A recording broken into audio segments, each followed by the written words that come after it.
मोदी जी आ रहे हैं उस विषय पर आइए कि भाई मोदी जी आ रहे हैं, क्यों आ रहे हैं? क्योंकि सामने चुनाव है। क्योंकि इससे पहले तो जब चुनाव नहीं था तब मोदी जी बिहार तो नहीं आ रहे थे। बड़ी बात यह है कि जब वो आ रहे हैं जसौली में, तो जो सभा आयोजित की जा रही है उसमें बिहार सरकार का, बिहार की गरीब जनता का कितना रुपया खर्च किया जा रहा है, बड़ी बात यह है।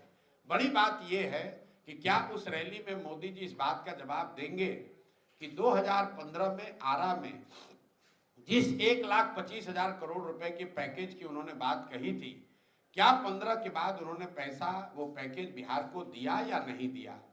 क्योंकि केंद्र में और राज्य में दोनों जगह मोदी जी की एनडीए की सरकार है। तो अगर मोदी जी ने पैसा भेजा तो पैसा गया कहां? भाई बात तो दो ही हो सकती है, या तो मोदी जी ने 2015 के बाद 1,25,000 करोड़ पैसा भेजा नहीं, या फिर वो पैसा भेजा और बिहार की एनडीए की सरकार ने, भाजपा जदयू की सरकार ने उस पैसे को लूट लिया। क्योंकि जमीन पर आपको हमको तो कहीं 1,25,000 करोड़ का पैकेज का काम दिख नहीं रहा है। तो बड़ी बात यह है कि मोदी जी उसका जवाब दें। बड़ी बात यह है कि मोदी जी इस बात का जवाब दें कि कल जब वो मंच पर बैठेंगे तो दिलीप जायसवाल उनके बगल में बैठेंगे कि नहीं बैठेंगे, जिन पर यह आरोप है कि एक सिख माइनॉरिटी कॉलेज को, मेडिकल कॉलेज को गलत तरीके से इन्होंने कब्जा किया हुआ है। मोदी जी को इस पर जवाब देना चाहिए कि उनके पार्टी के राज्य के अध्यक्ष दिलीप जायसवाल जिस कॉलेज में कभी क्लर्क होते थे, आज उस कॉलेज के वो मालिक हैं, कैसे बन गए? और उस कॉलेज में जो सिखों के सिख माइनॉरिटी एक्ट के तहत जिस कॉलेज की स्थापना की गई है, उसका मालिकाना हक दिलीप जायसवाल के पास कैसे है? और वो अगर प्रधानमंत्री के बगल में बैठेंगे तो उस पर प्रधानमंत्री को बोलना चाहिए कि भाई किस आधार पर उनका चयन किया गया है। नहीं, ये तो देखिए, जितने ये आयोगों का गठन हो रहा है या तबादले हो रहे हैं या सरकारी निर्णय हो रहे हैं, उसमें एक बात बिल्कुल साफ है कि कहीं ना कहीं नीतीश कुमार उसमें उन निर्णयों में शामिल नहीं है, वो सिर्फ दस्तखत कर रहे हैं। क्योंकि ये सब कुछ नीतीश कुमार जी की जो 20 साल की राजनीति करने की शैली रही है, जो राजनीति और सरकार चलाने का उनका तरीका है, उससे उलट हो रहा है।